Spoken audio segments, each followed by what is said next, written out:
Welcome back, traders. It's almost the end of the week and the market calendar has a couple of few surprises for us. The Bank of England decides interest rates later today. Tesla shareholders will vote on a massive $1 trillion pay package for Elon Musk. And Bitcoin is always interesting to watch after sharp declines. So at this video, I'm going to break down Euro Pound, Bitcoin, and Tesla stock. And starting first with Euro Pound, while the pair had an impressive performance lately, it hit a new 2.5-year high of 0.8824. And what we are expecting now to see is whether the Bank of England could boost this rally. Expectations are for the central bank to keep interest rates steady. But what would be interesting to see is whether policymakers are still willing to keep cutting interest rates after comments suggested that they don't really feel comfortable with inflation and wage growth. And besides that, the UK Chancellor has yet to officially announce has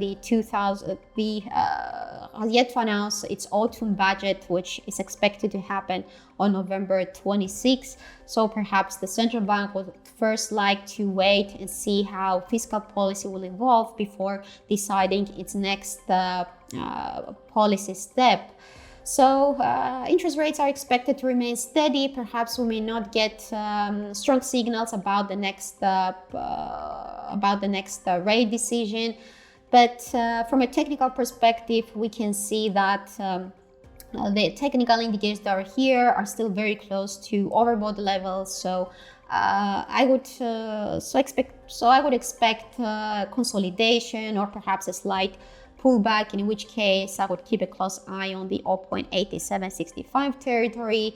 The 50% Fibonacci mark is also very close at 0.8735, and then below that the price could even reach this important support trend line near 0.87.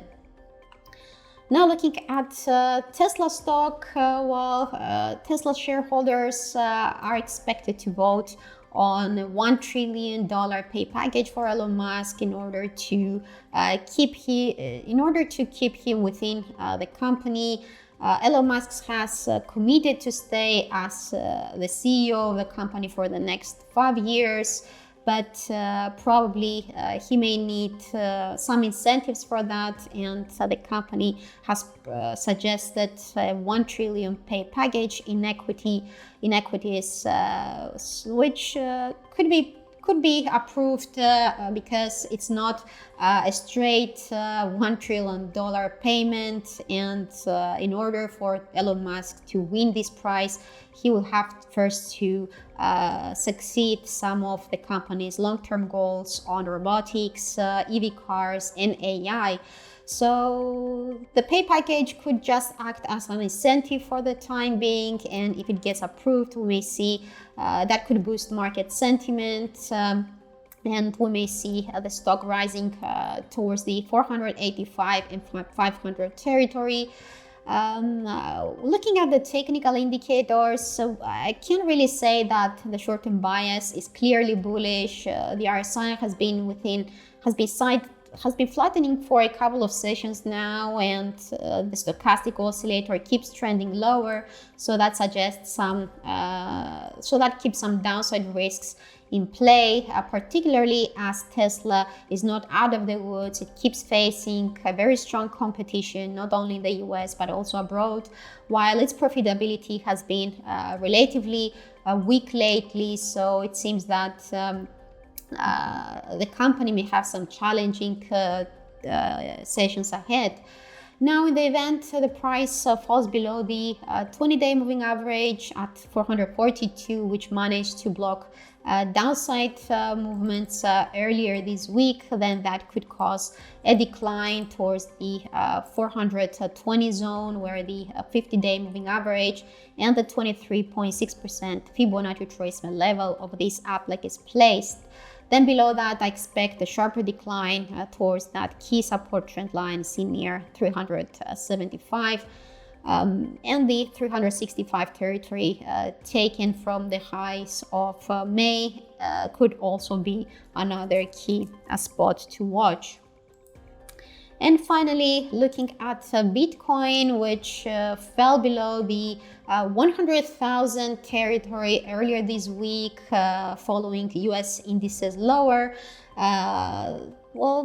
That didn't prove for a very sustainable decline, as we can see that the price is already back above the 100,000 mark. What's interesting here is that that territory acted as support back in May as well as in June. So the next question is whether we may see another rally similar to the ones that happened back in June, which sent the price back towards the 120,000 level. Well, if you look at the RSI, the stochastic oscillator down here, they're already very close to oversold territory, favoring potential recovery. Though looking to the upside, there are still a couple of obstacles ahead. First, the price should overcome this former support trend line, which acted as resistance yesterday near 104,500. Then not far above that, the 61.8% Fibonacci mark of 106,400 could also block upside movements, while this short-term resistance trend line coming from the all-time highs could also be a key barrier near the 11,000 psychological mark. The 200-day moving average is also within this zone, so that could be a tough obstacle. And if we successfully bridge that, I expect the price to accelerate towards the 116,300 territory. Now, otherwise, we could see the price consolidating near the 100,000 territory. Perhaps this long-term support trend line near 96,830 and the 38.2% Fibonacci mark of 94,300 could protect the market from additional declines, from an outlook deterioration. If they fail, however, we could see another aggressive decline towards the 87,200 level. So that's everything I wanted to share with you guys. I hope you liked my video. If you did, please subscribe to this channel. We'll be back next week with more technical updates. Thank you for watching and see you next time.